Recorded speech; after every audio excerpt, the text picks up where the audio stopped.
बात को समझना है। आइए बच्चों, अब हम लोग परपोषण अर्थात हेटेरोट्रॉप्स के बारे में और अध्ययन करते हैं। ठीक है ना। हेटेरोट्रॉप्स तीन तरह के हो सकते हैं। पहला मृतजीवी, जिसे सैप्रोफाइट बोलते हैं या सैप्रोफिटिक न्यूट्रिशन भी बोलते हैं, और सैप्रोट्रॉपिक न्यूट्रिशन भी बोलते हैं। क्लियर।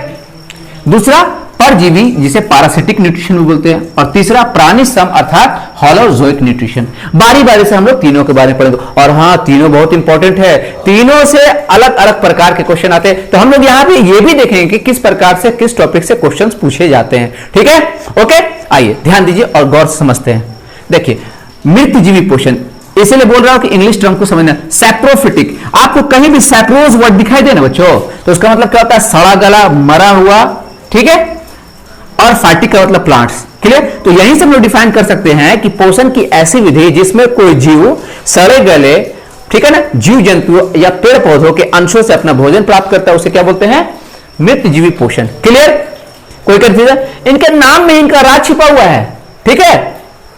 क्या कह सकते हैं कि पोषण की ऐसी विधि जिसमें कोई जीव मरे हुए, सड़े गले पेड़ पौधों या उनके जिस्म के हिस्सों से अपना भोजन प्राप्त करते हैं, उसे क्या बोलते हैं हम लोग?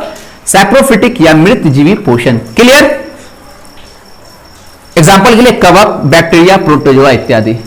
पता है इन मृत जीवों का, इन सैप्रोफाइट्स का हमारे जीवन में या हमारे एनवायरनमेंट में बहुत ही ज्यादा योगदान है। ठीक है। अगर ये नहीं होते तो सोचिए कि चारों तरफ कूड़ों का अंबार दिखाई देता है। कोई भी चीज अगर डेथ कर जाती तो फिर उसका अपघटन नहीं हो पाता, वो टूट नहीं पाता, हमारे अंदर जो तत्व मौजूद है उनका पुनः चक्रण नहीं हो पाता, और हमारा जो वायुमंडल है, वातावरण, वो शुद्ध नहीं हो पाता। तो इनका बहुत ही ज्यादा उपयोग है। तो कभी कभी क्वेश्चन पूछता है कि मृतजीवी अर्थात सैप्रोफाइट्स का क्या योगदान है। ठीक है बच्चों, आइए समझते हैं। इसलिए इन्हें क्या बोलते हैं? अपघटक या डिकम्पोजर्स, क्योंकि ये मूल तत्वों के पुनः चक्रण में सहायक होते हैं।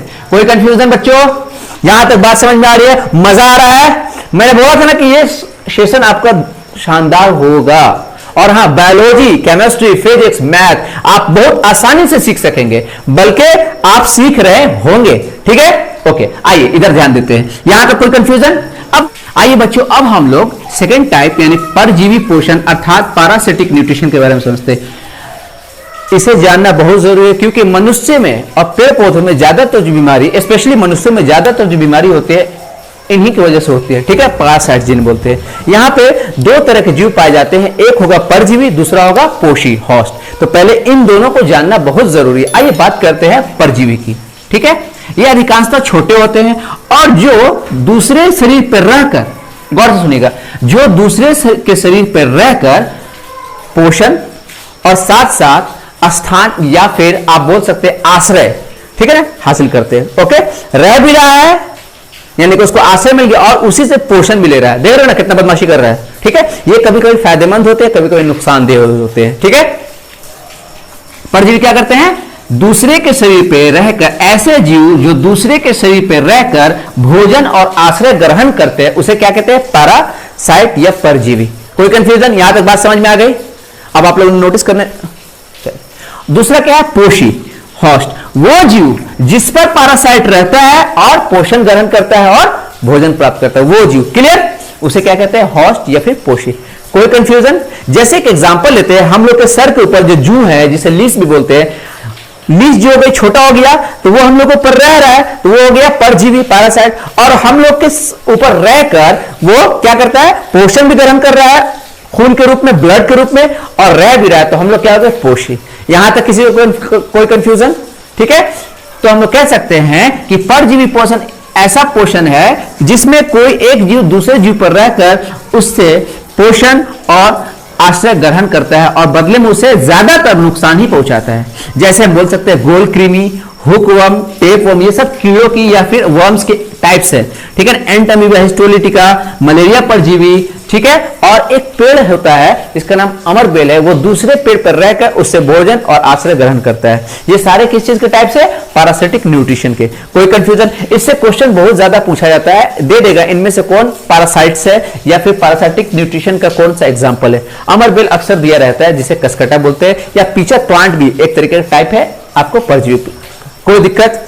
एक क्वेश्चन पूछा जाता है कि जो पीचर प्लांट्स है वो कैसे जगहों पे या किस मिट्टी में ज्यादातर मिलते हैं? ठीक है, ये आप लोगों का क्वेश्चन है, ये आप लोगों को सोचना है कि पिचर प्लांट्स या फिर जिसको घट पर्णी भी बोलते हैं, उस तरह के पौधे ज्यादातर कहां पाए जाते हैं, यानी कि उस मिट्टी में किस पोषक तत्व की कमी होती है। नाइट्रोजन की कमी होती है, मैग्नीशियम की कमी होती है, पोटेशियम की कमी होती है। ये आप लोग को इसका जवाब कमेंट्स में देना। क्लियर बच्चों? और हाँ, बिल्कुल आप लोग कमेंट कीजिए, लाइक कीजिए, शेयर कीजिए, तभी तो इंटरेस्ट पैदा होगा, आप बातों को समझेंगे। कोई दिक्कत? पैरासिटिक न्यूट्रिशन समझ में आया? कोई कंफ्यूजन? अब हम लोग आते हैं last but not list, holozoic nutrition. Clear बच्चों? ठीक है, इसमें क्या होता है कि कोई जंतु, ठीक है ना, तरल रूप में या ठोस रूप में भोजन को ग्रहण करता है। क्लियर? कोई कंफ्यूजन? उदाहरण के लिए अमीबा, जो कि एक कोशिकीय यानी यूनिसेलुलर ऑर्गेनिज्म है, मेढक, कुत्ता, यानी कि लगभग सारे जंतु, हम लोग भी, मनुष्य भी, सारे के सारे कैसे होते हैं? होलोजोइक न्यूट्रिशन से अपना भोजन ग्रहण करते हैं। इसलिए हम लोग क्या बोला जाता है? प्राणी समभोजी। ठीक है, यहां तक कोई कंफ्यूजन? तो आज का सेशन आपको कैसा लगा उसे लाइक कीजिए, शेयर कीजिए और हाँ, कमेंट जरूर कीजिए और ज्यादा से ज्यादा दोस्तों को जोड़िए।